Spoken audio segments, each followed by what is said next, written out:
All right, shalom, shalom. Continuation of Daniel 8 and 12. I want to give all praises and glory to Yahweh Bashim Yahushua Bashim Harakah Kadash Mamath. Double honors to the elders, Apostle Jim, and also double honor to the elders, the elder of the Lions to Capricorn 1. And shalom to Yakim and Aquafim out there that's pushing in sincerity and truth.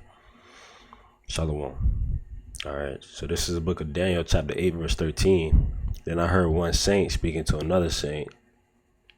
I heard one saint speaking, and another saint said unto the certain saint which spake, how long shall the vision concerning the daily sacrifice and the transgression of desolation to give both the sanctuary and the host to be trodden on the foot? So basically saying, how long will this last? All right. You know, how long will this last? And he said unto me, unto 2,300 days, then shall the sanctuary be cleansed. So that's around about 7 years, right? So around 7 years. So we got that paint that picture around 7 years. So let's take 175 since he came into office, right? So 175 minus 7 equals 168, right? And this is where you had the revolt, right? I think either a year before or a couple months before, probably like 167 leading into 168, around there is when you had Jason going up towards that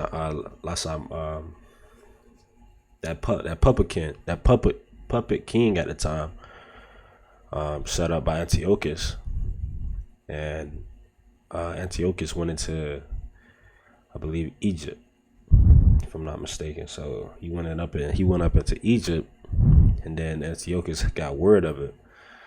As soon as he got word of it, he came back, and then that's when he started kind of pillaging, started putting his idols in there, and started persecuting us. And then in 168, thus you having Judas Maccabees revolting, and Maccabees meaning hammer, right? And it says, and it came to pass when I Daniel had seen the vision and sought for the meaning, then behold, there stood before me as the appearance of a man, and I heard a man's voice between the banks of Ulai, which called and said, Gabriel, make this man to understand the vision. So Yahweh had Gabriel to understand, and it says, so he came near where I stood. Also as well,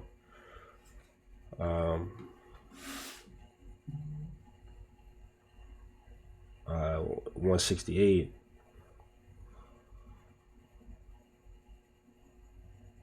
Yeah, it was also it was cleansed under Judas Maccabees as well. That's almost forgot. Dang, I didn't want to lose that point.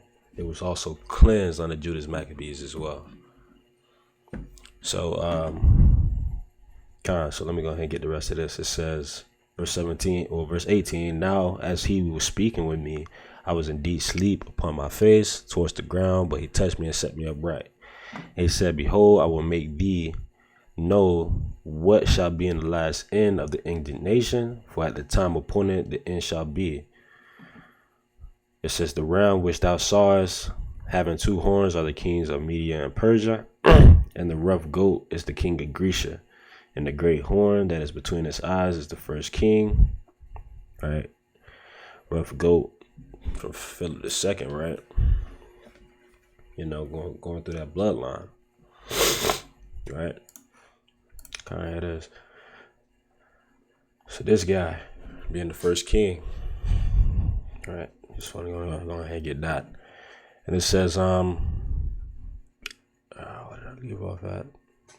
And it says, and the rough goat, Daniel 8:21, and the rough goat is the king of Grecia, and the great horn that is between his eyes is the first king.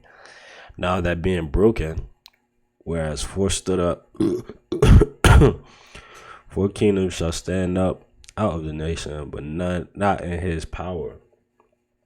Not in his power, being the Diadoshi. Those four kingdoms again. In the latter time of their kingdom, when the transgressors are come to full, a king of fierce countenance and understanding dark sentences shall stand up. Being this guy, right? Not in his own power, because of his forefathers before him who ruled. You know, his forefathers before him who ruled, man. So, it says, when the transgressors come to the full, a king of fierce countenance and understanding dark sentences shall stand up, and his power shall be mighty, but not by his own power. And he shall destroy the wonderful shall destroy wonderfully, and shall prosper and practice, and shall destroy the mighty and the holy people. Right? Did that as well. And 168, the harsh persecution. 175, he came in as ruler. 168, it was the revolt with Judas Maccabees. And it says, and through his policy also he shall cause craft to prosper in his hand, and he shall magnify himself in his heart, and by peace shall destroy many. He shall also stand up against the prince of princes, but he shall be broken without hand. Kind man, and he did that. And he was broken without hand, standing up against going up against Judas Maccabees, right? And he was broken, and he died from a stomach disease, man, from his anxiety and his losing his power, right? And let me get that too. Let me see. Well, hold on. Let me get that. All right, here it is. Here's when Antiochus died. It says, I'm gonna start at verse. This is First Maccabees chapter 6, verse. I'm gonna start at verse 8. Now when the king heard these words, he was astonished and sore moved. Whereupon he laid him down upon his bed and fell sick for grief, because it had befallen him as he looked for.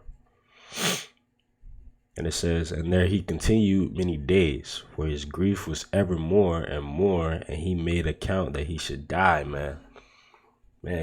Damn. It said his grief was even ever more and more. So it ain't like it calmed down. It's not like he, it's kind of like one of them Edomites that own one of them CEO companies, and they're so distressed, have so much grief, man. It says, wherefore he called for all his friends and said unto them, the sleep is gone from my eyes, and my heart faileth for very care. And I thought with myself, into what tribulation am I come, and how great a flood of misery is it? Wherein now I am, for I was bountiful and beloved in my power. God, man. So he in a great flood of misery, because he was just he was prospering. He was very great. He was very exalted in his power, man, causing him to do the things that he did, and he touched the apple of the Lord's eye. And it says, but now I remember the evils that I did at Jerusalem, and that I took all the vessels of gold and silver that were therein, and sent to destroy the inhabitants of Judea without a cause. So without a cause, man, he touched the apple of the Lord's eye without a cause. And in that same pride Esau had, man, it says what? Pride comes before destruction. And then Antiochus is a great example for that, because he got filled with misery and grief, and how he was just saying he was so bountiful and beloved in his power, and for it to be taken away, and he was very exalted. He was gonna bring thee down to the ground, Esau. It says, without a cause, I perceive therefore that for this cause these troubles are come upon me, and behold, I perish through great grief in a strange land, man. So it said he perceived that these troubles came because he touched the apple of the Lord's eye. It says, then called he Philip, one of his friends, who had made ruler over all of his realm, and gave him the crown and his robe and his signet, to the end should bring up his son Antiochus and nourish him up for the kingdom. So King Antiochus died there in the 149th year. All right. So let's go ahead and start from up top again. And it says, I'm going to end it. And it says, so he came near while I stood, and where he came, I was afraid and fell. This is Daniel 8:17. Fell upon my face, but he said unto me, understand, O son of man, for at the time of the end shall be the vision. Now, as we were speaking, I was deep in my sleep on my face towards the ground, but he touched me and set me aright. And behold, I'm going to jump down to verse 20. The ram which thou sawest having two horns are the kings of Media and Persia. Right. And the rough goat is the king of Grecia. So the ram being with Cyrus the Great. That whole entire happening. And it says the rough goat is the king of Grecia, and the great horn that is between his eyes is the first king, right? So coming from Philip II, springing out Alexander, being that first king. Now that being broken, whereas four stood up for it, 4 kingdoms shall stand up out of the nation, but not in his power. So not in Alexander's power, but the Diadochi, right? And in the latter time of the kingdom, when the transgressors are come to full, a king of fierce countenance and understanding dark sentences shall stand up. Antiochus Epiphanes, surname Epiphanes, right? Whose name was originally Mithridates. And his power shall be mighty, but not by his own power. Not by his own power, but of his forefathers before him. And he shall destroy wonderfully, and shall prosper and practice, and shall destroy the mighty and the holy people, man. And he was doing that, 175 he came into office. 168 revolt happened. He started coming in and persecuting us. After he came back from Egypt. And through his policy also he shall cause craft to prosper in his hand, and he shall magnify himself in his heart. Man, what we was reading in First Maccabees 6, right? He said he was very bountiful and beloved, man. And he was very magnified in himself, man. Prideful, he was very exalted. And by peace shall destroy many, and he shall also stand up against the prince of princes, man. So as soon as he stood up against the prince of princes, the ones that have Yahweh Shemiah Shai, but he shall be broken without hand, man. Damn. It says, in the vision of the evening and the morning, which was told is true, wherefore shut thou the vision, for it shall be for many days. And I, Daniel, fainted and was sick certain days. After I rose up and did the king's business, and I was astonished at the vision, but not understood it. Man. And through the Spirit today, we understand these scriptures. All right. And this is just to show that the Lord ruleth in the kingdom of men. And he told us these things, that how he was going to give the kingdom, how he was going to use the Babylonians to take over the Assyrians and the Medio-Persian Empire to take over, Media Lydia and Babylon, you know, and how the Lord was going to use Esau to take over them as well.